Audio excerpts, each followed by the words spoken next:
और मणिमाला दादा लगाई।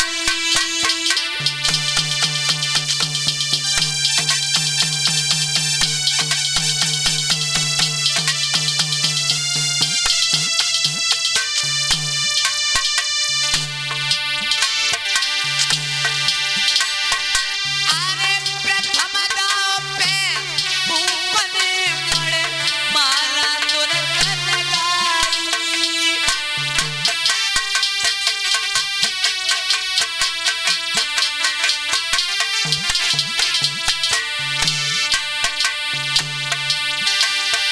जाकी 11 करोड़ की कीमत रे।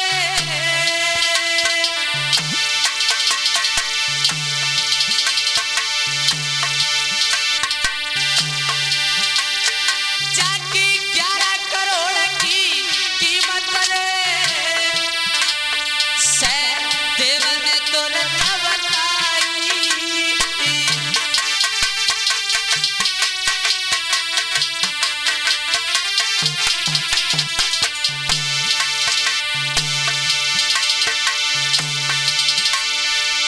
महाराज शकुन ने बेको पासा है। दाव गए और सभा में मचियो आशा है।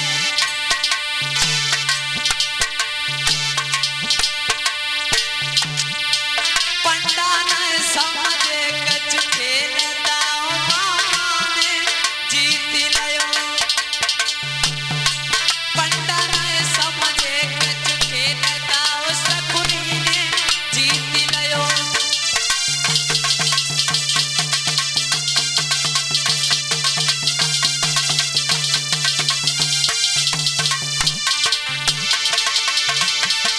मामा ने जीत लयो दाव शकुनी ने जीत लयो। पंडा न समझे कछु खेल दाव मामा ने जीत लयो।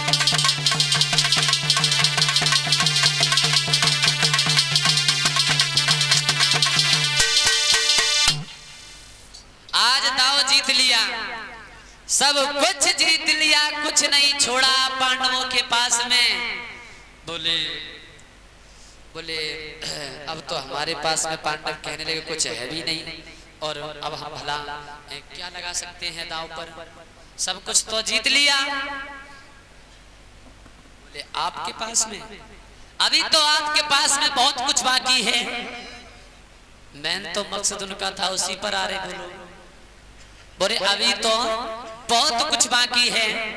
बोले क्या? हाँ क्या हमारे पास में बाकी है? जिस दिन से भाभी द्रौपदी आपके घर में आई हैं, आपके घर में मानो 4 चांद लग गए हैं। आपका नसीब जाग गया।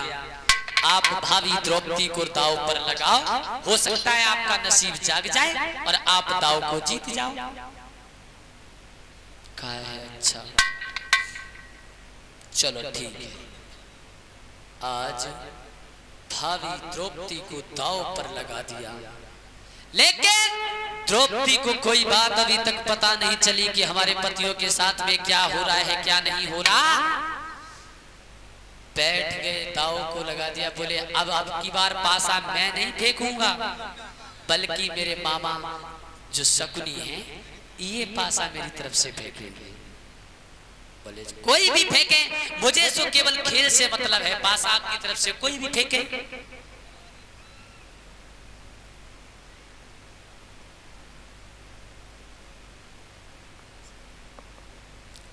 जब इतनी बात कही है परीक्षित महाराज,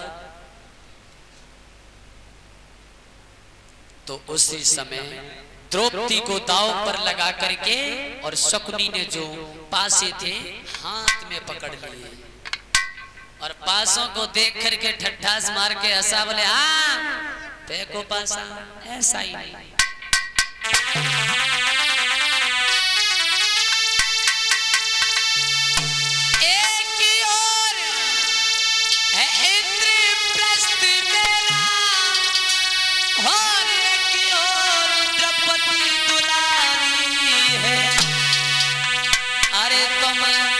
उसको दाव लगाते हो, हम खेले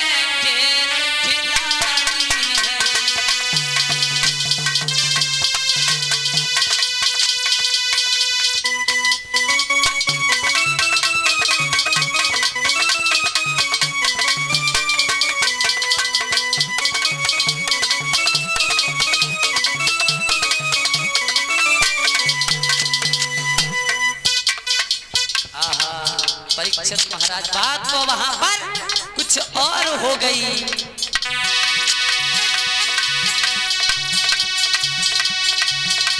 एक की ओर है इंद्रप्रस्थ मेरा, एक की ओर द्रौपदी दुलारी है, उसको दाव लगाते हो आप खेले खेल खिलाड़ी है।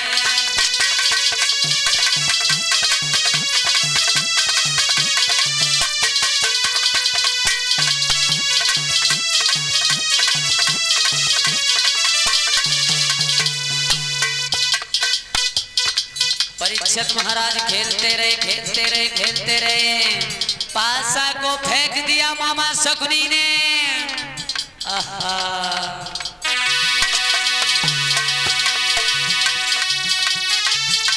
मच गई सभा में बहा बहा,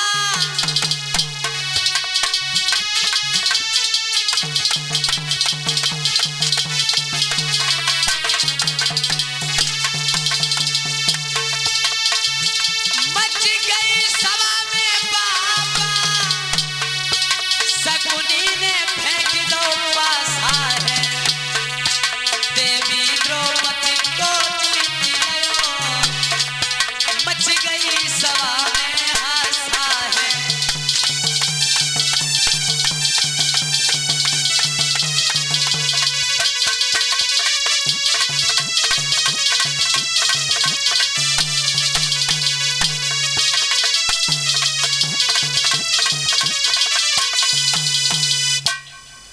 आज शकुनी ने पासा फेंक करके देवी द्रौपदी को जीत लिया। बोले और कुछ? बोले अब कुछ नहीं। बोले जाओ। आज अपने दुर्योधन ने दुशासन को बुला लिया। बोले ओए, बोले हाँ भ्राता श्री। बोले जाओ उसे बुला करके लेकर के आओ जिसने हमारा अपमान किया था, हमसे कहा था कि अंधा के अंधा ही पैदा हुआ। बोले जाओ उसे खींच करके लेके आओ, उससे भी पता चल जाए कि हम अंधा के अंधा जो बात कही है उसका नतीजा कितना बुरा मिलता है। आज दुर्योधन बोला दुशासन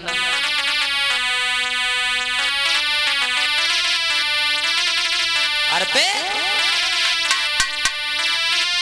मोई पल पल करे मति देर जलदन का जाइए, बामरग ने नीको खींच के मेरी सभा बीच में लाइए।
बिल्कुल देर नहीं लगाई, दुशासन शराब के नशे में वहां से धुत चला जा रहा है। जैसे ही पहुंचा द्रौपदी बैठी थी, बोले ओए, दरवाजा खोल दिया।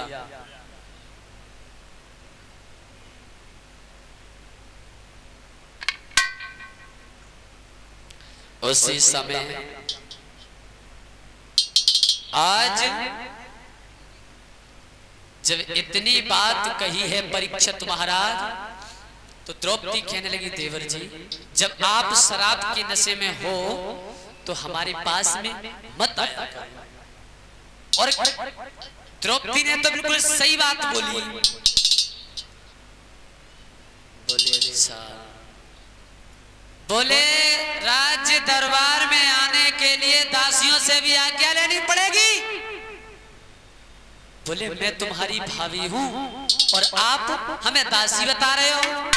बोले हाँ, क्योंकि जो तुमने भैया से कहा था कि अंधा के अंधा ही पैदा हुआ, तो तुमने बिल्कुल सच कहा कि हम लोग तो अंधे हैं, हम लोगों को कुछ दिखाई नहीं पड़ता है। अच्छा, मतलब अरे मतलब ये है कि तुम्हारे पति तुम्हें जुआ में हार चुके हैं, अब तुम भैया की दासी बन गई हो। बोले ऐसी बात नहीं है देवर जी, आप शराब के नशे में हो, आप वापस लौट जाओ। बोले अच्छा। आगे बढ़ के दुशासन ने द्रौपदी के बालों को पकड़ लिया। बोले उतार। जैसे ही उतार के नीचे पटक दिया द्रौपदी को। बोले देवर जी ये क्या कह रहे हो तुम?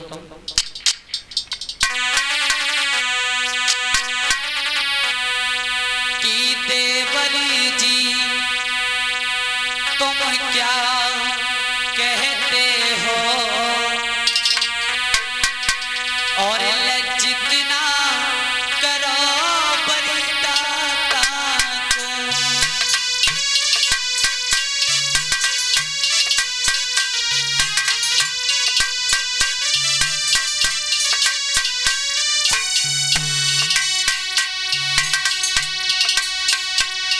देवरी जी तुम क्या कहते हो, लज्जित न करो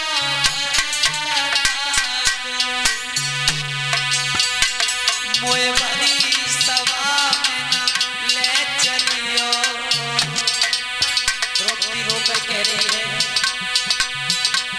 मोए बड़ी सभा में न ले चलियो, उस सांतन की मर्यादा को।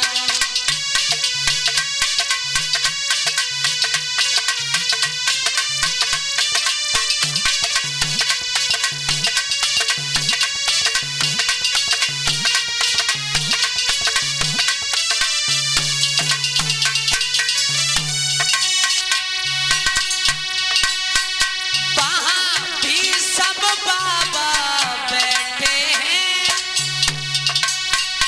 मैं कैसे मुंह दिखाऊंगी। मेरी रजस्वला की हालत है, मेरी रजस्वला सी हालत है, मैं तो बिलख बिलख मर जाऊंगी।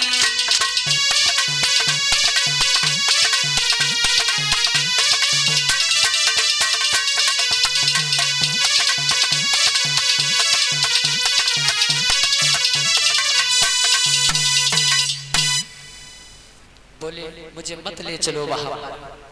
बोले अब नहीं, तुमने जो बात कही थी वो बात हम तुम्हारी फिर दोहरा दे रहा हूं कि तुमने क्या बात कही थी। सुना मेरी बात।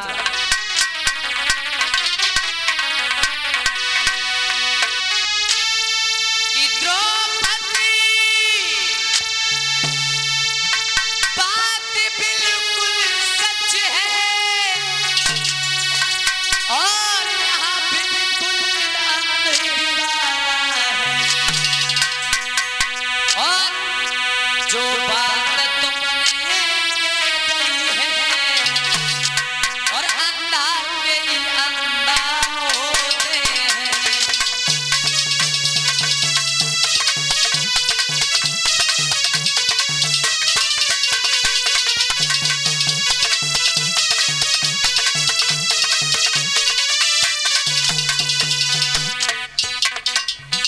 परीक्षित महाराज, द्रौपदी तुमने जो बात कही थी वो गलत नहीं थी, बिल्कुल सच बात है।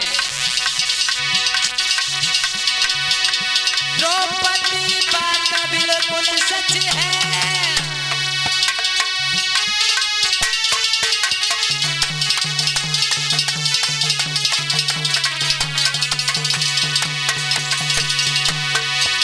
द्रौपदी बात बिल्कुल सच है, यहाँ बिल्कुल अंधा दीवाना है।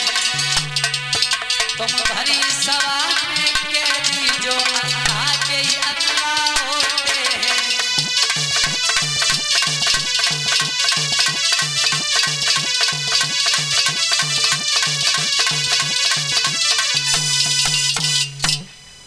समझ गई हो? अब चलो यहाँ से।